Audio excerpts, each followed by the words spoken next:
E o governo dos Estados Unidos quer cortar o acesso de cripto aos bancos, segundo Nic Carter. As empresas de cripto podem em breve se encontrar privadas de serviços bancários nos Estados Unidos, assim como o poker online durante a era Obama, diz Nic Carter. O parceiro-geral da Castle Island, Nic Carter, acredita que a indústria de criptografia está sob ataque do governo dos Estados Unidos. Em um post do Substack publicado ontem, Carter alegou que o governo Biden estava atualmente usando o setor bancário para organizar uma repressão sofisticada e generalizada contra o setor cripto, desencorajando os bancos a fazer negócio com empresas do ramo. Segundo Carter, a abordagem do governo replica uma estratégia empregada pelo governo Obama, chamada Operação Choke Point, que procurou marginalizar indústrias específicas, restringindo seu acesso ao setor bancário. As indústrias impactadas incluíram a indústria do poker online, fabricantes de armas de fogo, artistas adultos, loterias e redes de transferências de dinheiro. No que diz respeito ao espaço cripto, Carter listou 14 casos nas últimas 10 semanas em que bancos amigos das criptos enfrentaram pressão do governo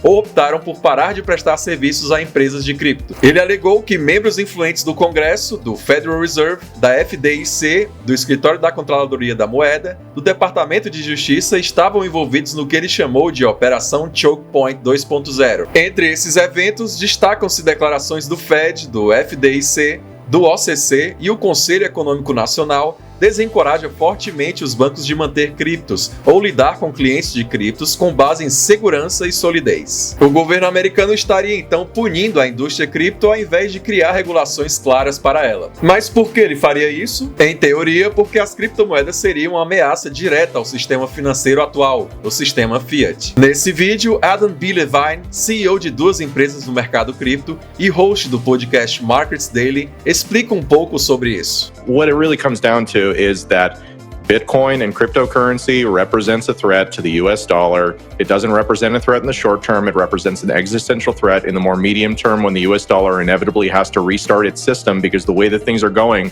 are not sustainable and they will not continue if history is any guide. Yeah, I mean, I think that this comes back to what we always see from the political space, which is narrative versus reality.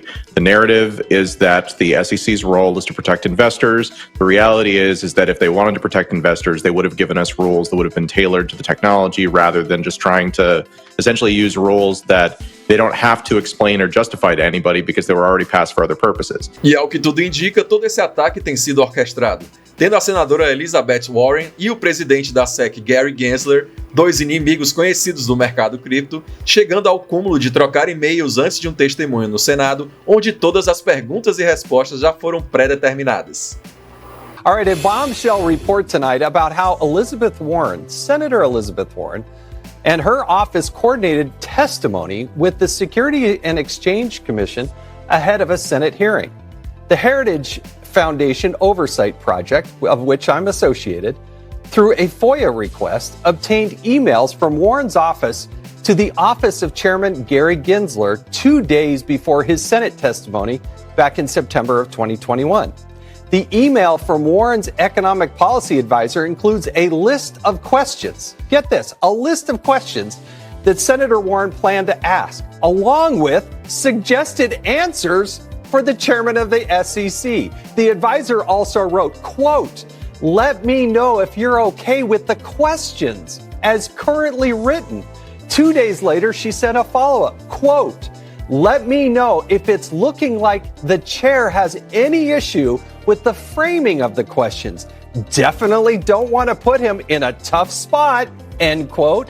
And it appears the chairman didn't have any issue with these questions because Senator Warren asked almost verbatim from the email. Check this out. Chair Gensler, advocates say crypto markets are all about financial inclusion, but the people who are most economically vulnerable are the ones who are most likely to have to withdraw their money the fastest when the market drops. Does this sound like the path to financial inclusion to you? Oh, olhe, um adulto na sala. O ex-presidente da SEC, Harvey Pitt, faz o regulador corrupto Gary Gensler parecer um palhaço. Gary Gensler está tentando desacelerar as criptos para permitir que os operadores bancários assumam o controle. Ele não está tentando proteger os investidores comuns. So how far behind are we in regulating crypto, and what needs to take place in order for us to finally kind of be ahead of any type of new innovation that comes within the space? I think what's required is a comprehensive set of rules of the road. It's no use in telling people you have to follow the law if they don't know what the law is. Most people will try and follow the law, but they need to know what it is. And so doing this on a piecemeal basis, case by case with enforcement actions, doesn't really get us to where we need to be, which is a comprehensive regulatory scheme. Harvey, what would be some of the aspects to that comprehensive plan? Well, first, I think you have to designate someone to be in charge. At today's hearings, some folks are suggesting the SEC do the job, and that may make great sense.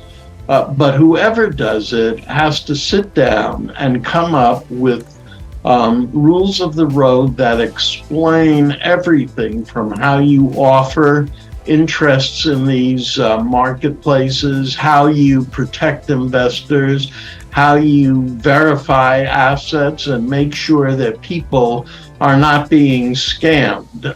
When they are scammed, obviously you have to throw the book at them.